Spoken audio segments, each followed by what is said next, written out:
I have read 6 volumes of this novel, yet out of all of them, not a single one managed to emotionally affect me as much as The Forgotten Shore did. 200 chapters of Sunny fighting for his life, killing abomination after abomination, overcoming the impossible, trusting others, being forced to change and adapt at a pace no human should, and overcoming adversities that would break any other person. Everything he fought for, everything he gained, everything he believed in, his whole world crumbled in front of him in the end. This is how the climax of over 350 chapters of Peak broke me. But before that, let me just say that Shadow Slave has since the beginning of the first Nightmare established itself as a series that would subvert the reader's expectations over and over again when you least expect it. Before the first Nightmare, Sunless appeared hollow, as a blank slate, hopeless even. After conquering the first Nightmare because of pure luck and fate being on his side, he was forced to go through another, even crueler and unfair nightmare than the first. That being The Forgotten Shore, of course. The Forgotten Shore was just indescribably amazing from start to finish. So much happened within those 200 plus chapters that I can't fit it all in one video. He started as someone incomparably weaker to Nephis, but rose to her level with just his power and sheer determination to survive. Every bit of The Forgotten Shore exuded a sense of mystery, and the subtle hint at a bigger story existing, with Cassie's ominous visions strengthening that sense of mystery. And that is just the tip of the iceberg. So let's talk about the ending, its build up, and why it was so incredible. Ever since Sunny arrived on The Forgotten Shore and our trio got established, I always loved the interaction between the three, because for some reason Sunny and the rest of the cohort just seemed a lot more flawed and human than characters in other web novels. I have no clue how Guilty 3 does it, but the three just have really good chemistry throughout the arc, which is super difficult to find in other novels at that level.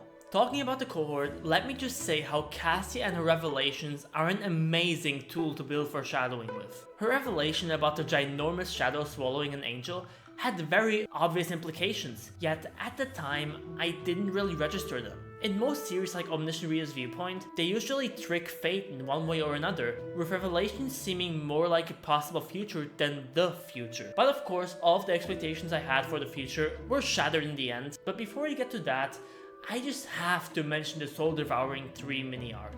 This part of the Forgotten Shore arc is definitely one of the more memorable sections, because that is one of the first times we see the horror genre in action.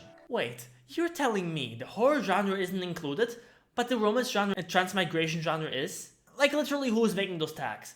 Like, does web novel actually read the web novels? Anyways, frustrations aside, the most disturbing part about the Soul Devouring 3 arc and them getting trapped in the mind hacks isn't the fact that these fruits and the tree literally manipulate the trio, including the main character, to keep eating fruits and to worship the soul tree, but that every time they eat a fruit, Sunny would get a shadow fragment, which implies every fruit was once alive in some shape or form or inhabits a soul, which has pretty disturbing implications. Anyway, Sunny was stuck in the state of worshipping the tree and eating the fruits for weeks, and us readers being completely helpless to this happening is a very fascinating effect in my opinion, that really sets the stage for the horrors to come, and was something entirely new for someone like me who very rarely reads horror content. It's a very weird kind of effect, which makes you disassociate from the POV and thoughts of the main character that you have grown to root for and support, where you, the reader, are the only one that realizes the abnormal stuff going on around Sunny,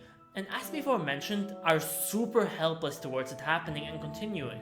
That aside, we can not make a Forgotten Shore video without mentioning the Crimson Spire. The amazing final battle of the whole cohort, even to the third Nightmare, is one of the most memorable fight scenes in the whole novel. The way all the current cohort members fought for their lives and were almost drowned by a wave of abominations, with every small change in development being capable of leading to the deaths of any of the members of the cohort, was genuinely one of the best fight scenes in the novel to date, due to all of them being literal sleepers and fighting hundreds of abominations. And then as the icing on the cake, we have Sunny flying over the entirety of the battlefield into the Crimson Spire. I don't know about you guys, but this scene looked super majestic in my head. As we reach the goal of the entire 200 plus chapter journey, Guilty 3 just had to snatch the hope of this nightmare ending right at the climax of it. The final battle between Nephis and Sunny was so beautifully written that, unlike most fights in novels that are at times difficult to follow along, in this battle I paid attention to every clash, every development of the fight.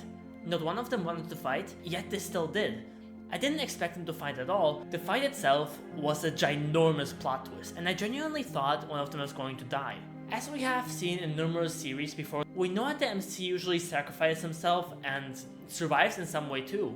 Usually this kind of sacrifice would need a lot more build-up, like in most other novels, but Shadowslave's character writing is genuinely unmatched by any other web novel. The characters, especially Sunny and Nephis, showed very complicated emotions throughout the series, and the characters really grew on me. And that's why Nephis saying "Go, Lost from Light" made me just contemplate what the heck I just read for 5 minutes straight. Like, this shattered all of Sunny's goals and motivations so far.